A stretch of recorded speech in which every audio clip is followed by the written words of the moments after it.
मंजिल मिले या ना मिले ये तो मुकद्दर की बात है, और हम कोशिश भी ना करें ये तो गलत बात है। तो hello students, welcome to the commerce valley. मैं आपकी एजुकेटर झुमुर भट्टाचार्य, और मैं आज आप लोगों को क्लास 11 अकाउंटेंसी के आगे के टॉपिक को पढ़ाने वाली हूँ। इसके पहले के वीडियोस में हम लोगों ने पढ़ा था meaning of accounting, characteristics of accounting and objective of accounting. और आज के वीडियो में आपको पढ़ाऊंगी function of accounting, advantages of accounting and disadvantage of accounting. तो चलिए वीडियो को स्टार्ट करते हैं। Let's get started.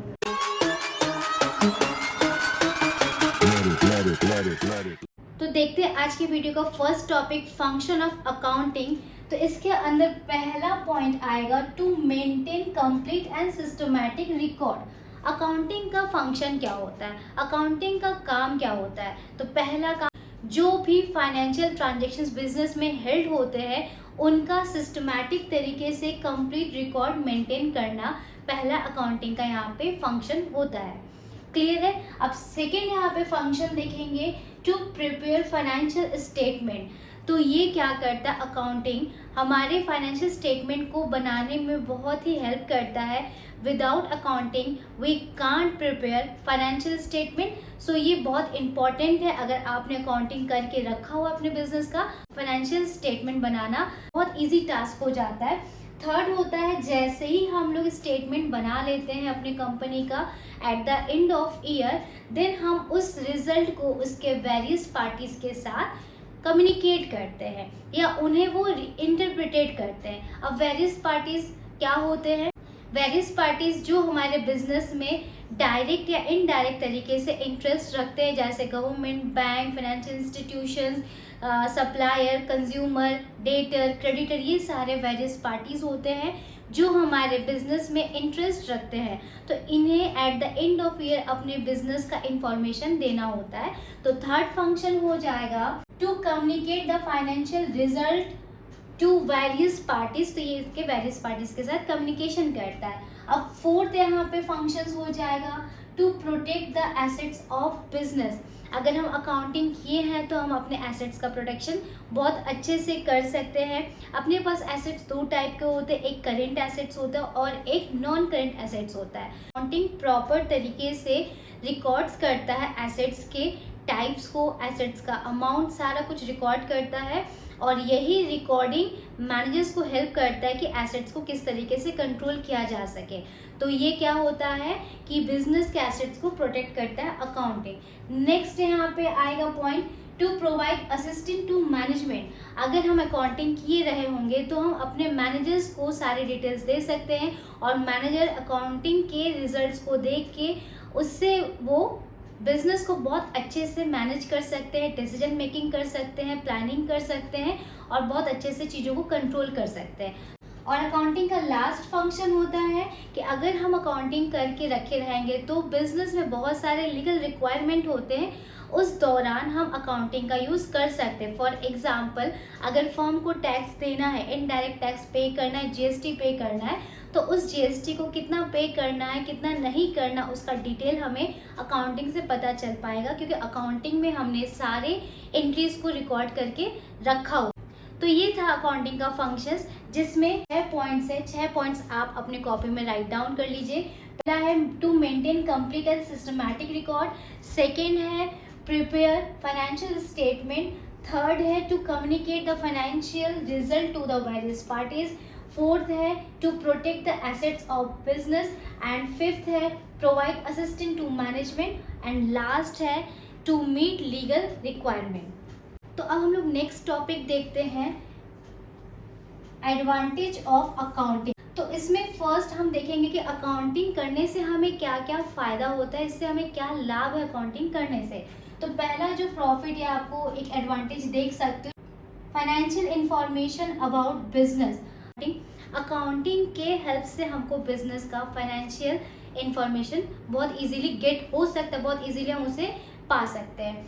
नेक्स्ट होगा सेकेंड इसका असिस्टेंट टू मैनेजमेंट, और असिस्टेंट टू मैनेजमेंट हमने यहाँ पे भी देखा था फंक्शन ऑफ अकाउंटिंग में। तो ये दोनों सेम ही है। तो इसका क्या मतलब अभी हुआ कि अकाउंटिंग हेल्प करता है मैनेजमेंट को असिस्ट करने के लिए, किस तरीके से बिजनेस में प्लानिंग करना है, कैसे इसके लिए डिसीजन मेकिंग करना और कैसे कंट्रोल करना है, ये सारा डिसीजन तभी ले सकता है एक मैनेजर जब उसके पास एक अकाउंटिंग हो, एक सिस्टमैटिक रिकॉर्ड हो। तो ये एक एडवांटेज हो गया अकाउंटिंग का, ठीक है। नेक्स्ट इसमें आ जाएगा रिप्लेस मेमोरी का मतलब होता है अगर अकाउंटिंग हमने बुक्स ऑफ अकाउंट्स में करके रखा हुआ है तो there is no need to remember in our memory कि हम इसको याद रखें कौन सा ट्रांजेक्शन किस दिन हुआ है, ये हमें याद रखने का बिल्कुल ज़रूरत नहीं होता। तो अकाउंटिंग है तो अकाउंटिंग अपना कंप्लीट रिकॉर्ड यहाँ पे कर सकता है। तो आप इसके जगह पे ये भी लिख सकते हो, इसका एडवांटेज लिख सकते हो कि ये अकाउंट्स जो होता है वो कंप्लीट और सिस्टमैटिक रिकॉर्ड भी बनाता है, तो ये भी इसका एक एडवांटेज हो सकता है। नेक्स्ट हो जाएगा फैसिलिटेट्स कंपैरेटिव स्टडी। अगर अकाउंटिंग हम करके रखे हुए, मेरा बिजनेस 3-4 सालों से रनिंग में है, चल रहा है, तो हम पहले साल कितना हमें प्रॉफिट हुआ है, कितना लॉस हुआ है, इस साल हमें कितना प्रॉफिट हुआ है, लॉस हुआ है, फिर मतलब इस तरीके से हम क्या करेंगे, ईयर टू ईयर अपने प्रोग्रेस को चेक कर सकते हैं। कंपैरेटिव स्टडी करना बहुत आसान हो जाता है with the help of accounting. तो ये इसका नेक्स्ट एडवांटेज हो गया। फिर आगे देखते हैं facilitates settlement of tax liability. हमें टैक्स देना है, कितना टैक्स देना है, कितना इनपुट जीएसटी होता है, कितना आउटपुट जीएसटी होता है, उन सब का हम लोग कैलकुलेशन करते हैं अकाउंटिंग में। देन हम एक नतीजे पे पहुंचते हैं कितना हमें पेमेंट करना है। तो अकाउंटिंग से ये फ़ायदा होता है कि हम टैक्स लाइबिलिटी को इजीली कंप्यूट कर सकते हैं। नेक्स्ट आते हैं फैसिलिटेट्स लोन। अब हम अकाउंटिंग करके रखे हुए हैं तो हमें लोन लेने में ज़्यादा दिक्कत नहीं होगा, हमें इजीली लोन मिल सकता है, क्योंकि कभी भी बैंक या फाइनेंशियल इंस्टीट्यूशन लोन देने के पहले कंपनी के फाइनेंशियल स्टेटमेंट को चेक करता है, और अगर फाइनेंशियल स्टेटमेंट हमने बना के रखा है तो लोन इजीली गेट हो सकता है। क्लियर है। अब नेक्स्ट आते हैं एविडेंस इन कोर्ट। अकाउंटिंग एक एविडेंस के तरीके से भी काम करता है इन केस कभी भी कोई भी डिस्प्यूट हो जाता है वेरियस पार्टीज के साथ, सप्लायर के साथ, क्रेडिटर के साथ, तो उस दौरान हम अपने अकाउंटिंग को कोर्ट में प्रेजेंट कर सकते हैं एज अ एविडेंस, और उस जगह पे अकाउंटिंग हमें फ़ायदा पहुंचाता है। ठीक, एडवांटेज इसका ये हो गया। नेक्स्ट होगा facilitate sale of business. Suppose मेरा एक बिजनेस है, ठीक है, अब ये बिजनेस बहुत सालों से मेरा चल रहा था, रनिंग में था, लेकिन अब सिचुएशन ऐसा आ गया है कि हम बिजनेस को रन नहीं कर पा रहे, I am unable to run my business. तो इस टाइम पे हम क्या करेंगे, अपने बिजनेस को बेच देंगे। अब बिजनेस को जो भी खरीदने के लिए रेडी होगा तो वो क्या करेगा, सबसे पहले हमारे फाइनेंशियल स्टेटमेंट को चेक करेगा, देखेगा कितना एसेट से कितना लाइबिलिटी है, देन वो हमारे बिजनेस को परचेस करेगा। तो जब भी बिजनेस को हमें सेल करना है, सेल तभी पॉसिबल हो सकता है जब हमारे बिजनेस का अकाउंटिंग किया गया हुआ हो। ठीक है, जब हमारे बिजनेस का अकाउंटिंग किया गया है तो उस बिजनेस को बेचने में आसानी होता है, दिक्कतें नहीं आती है। ठीक है, तो it's facilitate sale of business हो गया इसका नेक्स्ट पॉइंट। आगे देखते हैं facilitates in case of insolvency. तो सबसे पहला तो ये वर्ड है स्टूडेंट्स, इसको हम लोग समझेंगे। इंसॉल्वेंसी का मतलब क्या होता है। इंसॉल्वेंसी एक ऐसा सिचुएशन होता है जब प्रोप्राइटर अनेबल हो जाता है अपने लाइबिलिटी को पे करने में, मतलब वो अपने दायित्वों को पेमेंट नहीं कर पाता है, उसके पास एसेट्स कम होता है और लाइबिलिटीज़ ज़्यादा हो जाती है, तो गवर्नमेंट उसके अकाउंटिंग को चेक करती, चेक करने के बाद उसे इंसॉल्वेंट घोषित कर देती है। अब इससे फ़ायदा क्या होता है, हमारे इंडिया में जितने भी कंपनी हैं वो लिमिटेड कंपनियां चलती हैं, अनलिमिटेड कोई भी कंपनियां नहीं होती है। तो अब लिमिटेड कंपनी का मतलब क्या होता है कि अगर हमने जितना बिजनेस में कैपिटल लगाया है उतने तक का ही मेरा लाइबिलिटी क्रिएट होता है। अब बिजनेसमैन का एसेट्स बहुत कम है और लाइबिलिटी बहुत ज़्यादा है, वो बिजनेस रन नहीं कर पा रहा है, उसके ऊपर बहुत सारी लाइबिलिटी है, जैसे कि उसको क्रेडिटर्स को पेमेंट करना है, बिल्स पेबल है, बैंक ओवरड्राफ्ट है, लोन लेके रखा, इन सब पेमेंट को करने में वो असक्षम है या लाइबल नहीं है पेमेंट करने के लिए, तो कोर्ट उसे डिक्लेयर कर देती है कि ये बिजनेसमैन इंसॉल्वेंट हो गया है। जो भी आउटसाइडर पार्टीज होते हैं या यूजर्स होते हैं वो फिर बिजनेसमैन के ऊपर कोई क्लेम नहीं कर पाएंगे, क्योंकि बिजनेसमैन को कोर्ट के थ्रू इंसॉल्वेंट डिक्लेयर कर दिया गया है। अगर अकाउंटिंग किए रहेंगे तो इंसॉल्वेंसी का डिक्लेरेशन इजीली किया जा सकता है। ठीक, अब लास्ट इसका क्या होता है, हेल्पफुल इन पार्टनरशिप अकाउंट। जब 12th में आप लोग जाएंगे तो पार्टनरशिप अकाउंटिंग का पूरा एक बुक है, उसको आप लोग पढ़ेंगे। तो इसको आज हम लोग थोड़ा सा इजी वे में समझ लेते हैं कि पार्टनरशिप अकाउंटिंग में क्यों अकाउंटिंग बहुत ज़रूरी होता है, एडवांटेज इसका होता है, बहुत फ़ायदा होता है। क्योंकि पार्टनरशिप एक ऐसा फॉर्म होता है जहाँ पे पार्टनर्स आते रहते हैं, जाते रहते हैं, मीन्स पार्टनर्स का एडमिशन होता है, पार्टनर का रिटायरमेंट होता है, पार्टनर का डेथ होता है, तो उस दौरान हमें अकाउंटिंग का बार बार ज़रूरत पड़ता है। तो ये सारे अकाउंटिंग के एडवांटेज हो गए। तो there are 10 advantage of accounting. तो इसे भी आप अपनी कॉपी में नोट कर लीजिए। तो नेक्स्ट टॉपिक को देखते हैं, लिमिटेशन और डिसएडवांटेज ऑफ अकाउंटिंग। एडवांटेज हो गया, अब इसका डिसएडवांटेज क्या क्या होने वाला है। तो पहला होगा accounting is not fully exact. हम लोग जो भी अकाउंटिंग करते हैं ना वो एग्जैक्टली नहीं होता है, क्योंकि अकाउंटिंग जो होता है वो एविडेंस के बेस्ड ऑन होता है। कोई भी ट्रांजेक्शन होता है उसके बिहाफ पे हम लोग अकाउंटिंग करते हैं। तो कभी कभी क्या होता है, कुछ एविडेंस को हम लोग या कोई भी डॉक्यूमेंट हम लोग अपने से भी क्रिएट कर देते हैं। कभी कभी फेक एविडेंस भी बना दिए जाते हैं, डॉक्यूमेंट्स फेक बना दिए जाते हैं, फेक बिल बना दिया जाता है और उसके बेसिस पे अकाउंटिंग किया जाता है, जो कि एग्जैक्टली नहीं होता है। नेक्स्ट है इन्फ्लुएंस्ड बाय पर्सनल जजमेंट। अब अकाउंटिंग को इन्फ्लुएंस करना आसान होता है। अकाउंटिंग को हम पर्सनल जजमेंट के थ्रू इन्फ्लुएंस कर सकते हैं। फॉर एग्जाम्पल, सपोज हमने कोई मशीन खरीद के रखा हुआ है 1 लाख का, ठीक है। अब मशीन क्या हो गया, फिक्स्ड एसेट्स हो गया है। तो फिक्स्ड एसेट्स का रेगुलर बेसिस पे यूज़ होगा और यूज़ होने की वजह से जो उसकी कैपेसिटी होती है, वर्किंग कैपेसिटी, वो ईयर बाय ईयर रिड्यूस होता जाएगा। उसको हम लोग बोलते हैं डिप्रिसिएशन, ठीक है, डिप्रिसिएशन उसको बोलते हैं। अब ये डिप्रिसिएशन लगाना एक मैंडेटरी होता है कि डिप्रिसिएशन हर एक फर्म को अपने मशीन्स पे, फिक्स्ड एसेट्स पे लगाना होता है।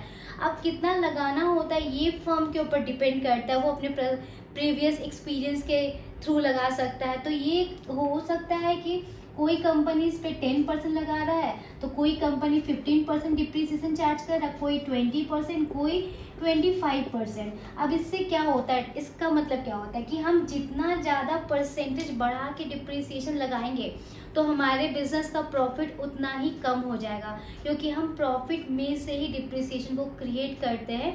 और इसके वजह से क्या है, ये क्या हम अपने पर्सनल जजमेंट के अकॉर्डिंग हम कोई भी एक परसेंटेज यहाँ पे लगा देते हैं। तो ये बात समझ में आया कि डिप्रिसिएशन करना या प्रोविजन फॉर डाउटफुल डेब्ट्स, जैसे कि फॉर एग्जाम्पल 20,000 का मैंने गुड्स को सोल्ड किया है ऑन क्रेडिट। अब मुझे लग रहा है कि 20,000 में से मुझे 5,000 नहीं मिलेगा, तो ये मैंने अपने से एक प्रोडक्शन कर लिया है और इसको पहले से हम प्रॉफिट में से 5,000 अपना रिड्यूस कर लिए। तो ये सारी चीज़ क्या होती है, ये पर्सनल जजमेंट होता है जिसकी वजह से अकाउंटिंग इन्फ्लुएंस्ड होता है। तो ये इसका सेकेंड डिसएडवांटेज था। थर्ड क्या हो जाएगा, omission of qualitative information. Qualitative information क्या होता है, जैसे ऑनेस्टी, यहाँ पे लेबोरियस, ये सारी क्वालिटी हो जाता है। तो किसी भी इंसान के क्वालिटी को यहाँ पे अकाउंटिंग नहीं किया जाता है। अकाउंटिंग सिर्फ क्वांटिटेटिव चीज़ों का होता है, जो टर्म्स ऑफ मनी में तो उसी का अकाउंटिंग किया जाता है। किसी के क्वालिटी को हम यहाँ पे अकाउंटिंग नहीं करते, तो इसको फुल्ली इग्नोर किया जाता है। हो सकता है किसी की क्वालिटी की वजह से हमारे बिजनेस से प्रॉफिट बहुत ज़्यादा हो रहा है, बट हम उसको इग्नोर कर देते हैं। तो यहाँ पे क्वालिटेटिव इंफॉर्मेशन का कोई भी स्पेस नहीं होता अकाउंटिंग में। तो ये इसका डिसएडवांटेज इसका ये हुआ। Affected by window dressing. अब ये जो नया वर्ड है विंडो ड्रेसिंग, इसका मतलब होता है मैनिपुलेशन इन अकाउंटिंग। हम अपने अकाउंटिंग में आराम से मैनिपुलेट कर सकते हैं, चीज़ों को फेर बदल कर सकते हैं और सामने हम कुछ और रिप्रेजेंट कर सकते हैं। तो अकाउंटिंग का विंडो ड्रेसिंग बहुत आसानी से किया जा सकता है। अब नेक्स्ट आते हैं इसका based on historical cost. Historical cost क्या होता है, जिस रेट से जिस दिन कोई फिक्स्ड एसेट्स खरीद के लाते हैं उसके अमाउंट को हम लोग हिस्टोरिकल कॉस्ट कहते हैं। तो हम लोग जो भी एंट्री करते हैं, अकाउंटिंग जो भी करते हैं, हिस्टोरिकल कॉस्ट पे करते हैं। हम मार्केट से हम कंपेयर नहीं करते कि मार्केट वैल्यू अभी उस एसेट का कितना है। हम जिस दाम पे खरीदते हैं उसी दाम पे अकाउंटिंग को करते रहते हैं। इसी को हम लोग बोलते हैं accounting based on historical cost. ठीक है, समझ में आया। अब नेक्स्ट हम लोग देखते हैं इनकम्प्लीट इंफॉर्मेशन। अकाउंटिंग में पूरी तरीके से इंफॉर्मेशन नहीं मिल पाता है। अगर पूरा हमें इंफॉर्मेशन चाहिए एक बिजनेस का, तो जब तक बिजनेस शट डाउन नहीं हो जाता तब तक हमें बिजनेस का एक्चुअल इंफॉर्मेशन नहीं मिल सकता, तो इसलिए हम इसको इनकम्प्लीट मान लेंगे। हमें जो मिलता है year by year, eight the end of year जो भी इंफॉर्मेशन मिलता है वो एग्जैक्टली नहीं होता है, जिसकी वजह से हम उसको इनकम्प्लीट मानते हैं। कंप्लीट कब होगा? जब हम बिजनेस को शट डाउन करेंगे, उस टाइम जो इन्फॉर्मेशन मिलेगा वो इन्फॉर्मेशन कंप्लीट इन्फॉर्मेशन कहलाएगा। ये इसका डिसएडवांटेज है। अब आते हैं अनसुटेबल फॉर फोरकास्टिंग। अकाउंटिंग कभी कभी क्या होता है, अनसुटेबल होता है फोरकास्टिंग करने के लिए। हम अगर फोरकास्टिंग कर रहे हैं कि इस साल मेरा जो भी गुड्स बिका है ये नेक्स्ट ईयर बहुत ज़्यादा अच्छे से और ज़्यादा ये बिक सकता है, टर्नओवर और ज़्यादा हो सकता है। अकाउंटिंग में हम लोगों ने प्रोडक्शन करके रख लिया, बट पैंडेमिक सिचुएशन आ गया या कोई नेचुरल डिजास्टर आ गया, तो उस दौरान हमारा जो एस्टिमेशन रहता है, जो हमने फोरकास्ट करके रखा हुआ है, वो धरा का धरा ही रह जाता है। तो ये अनसुटेबल होता है फॉर एस्टिमेट या फोरकास्टिंग। हम इधर इसको डिसएडवांटेज की कैटेगरी में रखते हैं। तो ये सारा अकाउंटिंग का हुआ डिसएडवांटेज। तो स्टूडेंट्स आज के लिए इतना ही। अब हम लोग इसके नेक्स्ट वीडियो में पढ़ेंगे role of accounting, types of accounting and book keeping, accounting and accountancy. ये क्या होता है इसके बारे में हम लोग नेक्स्ट वीडियो में पढ़ेंगे। तो आई होप स्टूडेंट आज का वीडियो आपको समझ में आया है। आप एक बुक बनाइए, उस नोटबुक में आप जितना भी टॉपिक मैं पढ़ा रही हूँ उसको आप राइट डाउन करते चलिए, साथ साथ पढ़ते चलिए। तो मिलते हैं नेक्स्ट वीडियो में। Thank you, see you soon, good bye.